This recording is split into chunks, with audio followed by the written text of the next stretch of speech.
आज हम देखेंगे पाइथन के अंदर कंडीशनल स्टेटमेंट क्या होती है। देखिए कंडीशनल स्टेटमेंट का काम क्या होता है, थोड़ा सा मैं यहाँ पे क्लियर कर देता हूँ। कंडीशन लगाने के बाद आपको कोई भी आउटपुट चाहिए तो मैं कंडीशनल स्टेटमेंट का यूज करूंगा, और यहाँ पे कंपैरिजन और लॉजिकल ऑपरेटर का क्या होता है, यूज होता है। उसको यूज करके हम कंडीशनल स्टेटमेंट में क्या करते हैं, अप्लाई करते हैं। देन अगर कंडीशन ट्रू होती है तो आप अपने अकॉर्डिंग आउटपुट क्या कर सकते हैं, वहां पे रिप्रेजेंट कर सकते हैं जो भी आपको आउटपुट डिस्प्ले करना है। तो कंडीशनल स्टेटमेंट में जो कंडीशनल स्टेटमेंट हम पढ़ने वाले हैं वो मैं आपको क्लियर कर देता हूं। देखिए तीन तरह की कंडीशनल स्टेटमेंट होगी, if statement, if else statement, if elif else statement. ये तीन तरह की हम कंडीशनल स्टेटमेंट क्या करेंगे, आज कवर करेंगे, जिससे आपको पता चल जाएगा कि ये स्टेटमेंट कहां पे यूज होंगी और आप उसको कैसे अप्लाई करेंगे, और ये सारा काम हम क्या करेंगे, प्रैक्टिकली करेंगे।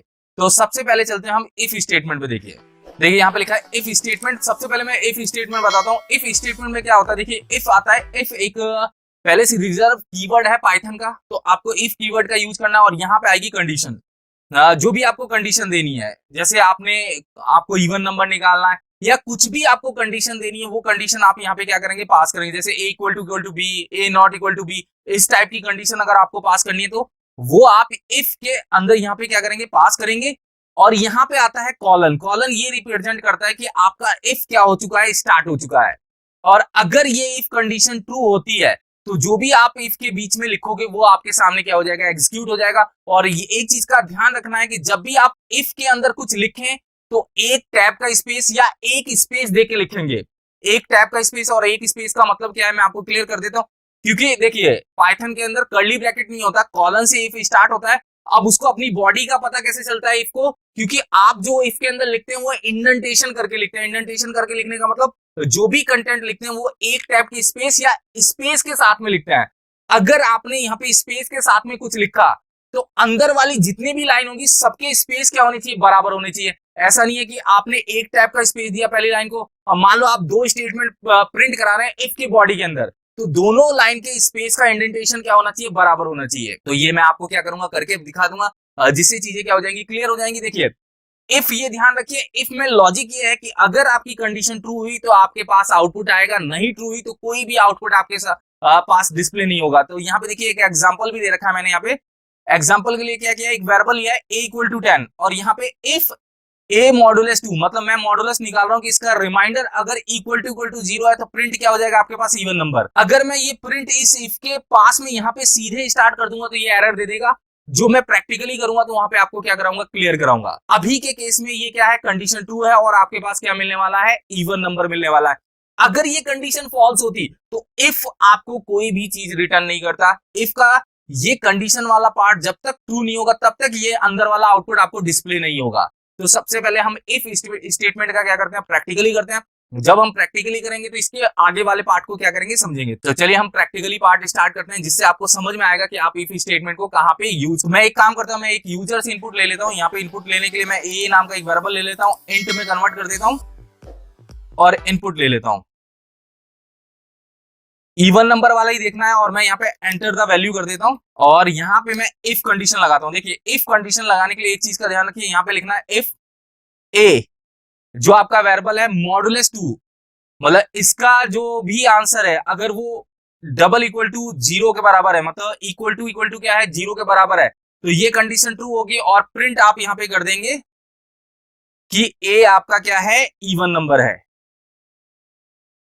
तो यहाँ पे नोटिस करिए, ये मैंने क्या किया, यूजर से इनपुट लिया। यूजर से इनपुट लेने के बाद मैंने यहाँ पे क्या किया, कंडीशन को चेक किया कि ए मॉडुलस 2 क्या है, 0 के बराबर है कि नहीं। अगर 0 के बराबर है तो प्रिंट आपके पास क्या आएगा, इवन नंबर, नहीं तो कोई भी आउटपुट डिस्प्ले नहीं होगा। अगर ये कंडीशन ट्रू है तो आपको प्रिंट ए, जो भी वैल्यू का नाम है, और इवन नंबर आपके पास क्या हो जाएगा, डिस्प्ले हो जाएगा। अब मैं इस फाइल को रन करता हूँ। रन करने के बाद आपको और चीजें क्लियर हो जाएंगी। देखिए मैं यहाँ से इस फाइल को क्या करता हूँ, रन करता हूँ। रन करते ही यहाँ पे देखिए पूछ रहा है, तो आप यहाँ पे वैल्यू दीजिए। जैसे मैंने यहाँ पे दिया 20 और एंटर किया। देखिए 20 इवन नंबर है। क्योंकि 20 इवन नंबर क्यों है, क्योंकि 20 का मॉडुलस जब आप 2 के थ्रू निकालेंगे तो रिमाइंडर क्या बचेगा, उसका 0, और वो 0 के इक्वल हो जाएगा। तो यहाँ पे आप अपने अकॉर्डिंग क्या कर रहे हैं, आउटपुट दे रहे हैं। अब प्रिंट के अंदर जब आप कंपेरिजन लगा रहे थे तो वहां पे क्या हो रहा था, वो ट्रू और फॉल्स में दे रहा था। इफ स्टेटमेंट का यूज इसलिए करेंगे कि मैं अपने अकॉर्डिंग क्या कर सकूं, आउटपुट दे सकूं कंडीशन लगाने के बाद। तो इफ स्टेटमेंट का यही रोल है कि अगर कंडीशन मेरी ट्रू है तो मेरा आंसर मिलने वाला है। अगर मेरी कंडीशन ट्रू नहीं है तो मुझे कोई भी आंसर नहीं मिलेगा। तो ये आपका क्या था, इफ स्टेटमेंट का एग्जांपल था। ये आप जहां पे लगाएंगे, जहां पे आपको लगता है कि कंडीशन ट्रू होने के बाद ही आंसर दिखना चाहिए, तो आप इसको क्या करेंगे, यूज करेंगे। अब अगर फॉल्स है तब भी आप चाहते हैं कि यहाँ पे ऑड नंबर आना चाहिए, इवन नहीं होगा तो क्या होगा, ऑड होगा, तो हम यहाँ पे इफ एल्स स्टेटमेंट का यूज करेंगे।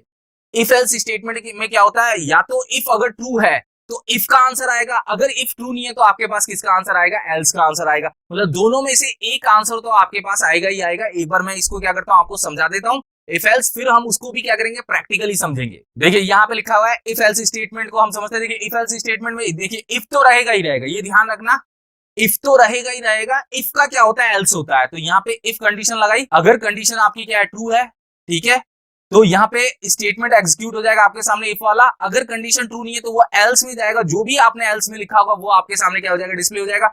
और एल्स के अंदर अभी आप कोई कंडीशन नहीं दे रहे हैं, इफ के अंदर कंडीशन देते हैं। एल्स क्या होता है, अगर इफ नहीं चलता है तो एल्स आपके सामने क्या हो जाता है, डिस्प्ले हो जाता है। तो ये एक तरह से क्या हुआ, अगर मैं इवन नहीं हूं तो ऑड हूं, तो ऑड वाला लॉजिक कहां पे लगा देंगे, हम एल्स के अंदर लगा देंगे। देखिए यहाँ पे लगा हुआ भी है, मैं आपको दिखा देता हूँ ये एग्जांपल। यही एक वेरिएबल है इक्वल टू 10, यहाँ पे इफ कंडीशन ली a मॉडुलस 2 इक्वल टू 0। अगर ये 0 के बराबर है तो प्रिंट इवन नंबर। अगर ये मान लो ये कंडीशन अगर ट्रू नहीं होती तो डायरेक्टली प्रिंट आपको क्या दे देता, ऑड नंबर प्रिंट करके दे देता। यहाँ पे आपको एक आंसर मिलने ही वाला है। ये क्लियर है कि अगर आप इफ एल्स यूज करेंगे तो एक आंसर आपको मिलेगा ही मिलेगा। या तो इफ का मिलेगा, इफ का कब मिलेगा, जब कंडीशन ट्रू होगी, नहीं तो आपको क्या मिलेगा, एल्स का आंसर मिलेगा। अगर कंडीशन इफ की क्या है, ट्रू नहीं है, तो वो एल्स पे जाके आपको प्रिंट करके क्या दे देगा, जो भी आपने एल्स में लिखा है वो आपके सामने प्रिंट हो जाएगा।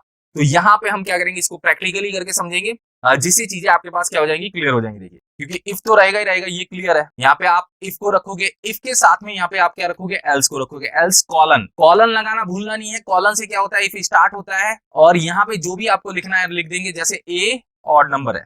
अब देखिए मैं आपको यहाँ पे बताऊंगा कि किस केस में एरर भी आ सकती है, तो एरर को भी आपको समझना है कि इस केस में आपके पास एरर भी क्या हो सकती है, आ सकती है। और मैं इसको यहाँ से क्या करता हूँ, रन करता हूँ। एक बार देखिए राइट क्लिक करके मैं यहाँ से इसको क्या कर रहा हूँ, रन कर रहा हूँ। रन करने के बाद मान लो मैंने यहाँ पे 12 लिखा, तो 12 लिखा तो 12 क्या है, इवन नंबर आए। इवन नंबर क्यों आया, क्योंकि ये कंडीशन आपकी ट्रू है और ये आपको इवन नंबर मिल गया। दोनों में से एक ही मिलेगा एट ए टाइम, ऐसा कभी भी नहीं होगा कि दोनों चीज आपको मिल जाए, या तो इफ मिलेगा या एल्स मिलेगा। अब मैं देखो यहाँ पे रन करता हूँ फिर से एक बार इसको, यहाँ से रन करने के बाद मैं कोई ऑड वैल्यू ऐसे दे देता हूँ, जैसे 21 दे दिया। और देखिए यहाँ पे 21 क्या है, ऑड नंबर आया। तो यहाँ पे क्लियर है कि अगर इफ ट्रू होगा तो ये आएगा, अगर इफ ट्रू नहीं हुआ तो एल्स में जो भी आपने लिखा होगा वो आपके पास क्या हो जाएगा, प्रिंट हो जाएगा। तो ये चीज क्लियरली ध्यान रखिए कि इफ एल्स में आपके पास एक आउटपुट तो आएगा ही आएगा, या तो आपका इफ कंडीशन वाला आएगा या कौन सा आएगा, एल्स वाला पार्ट का आएगा।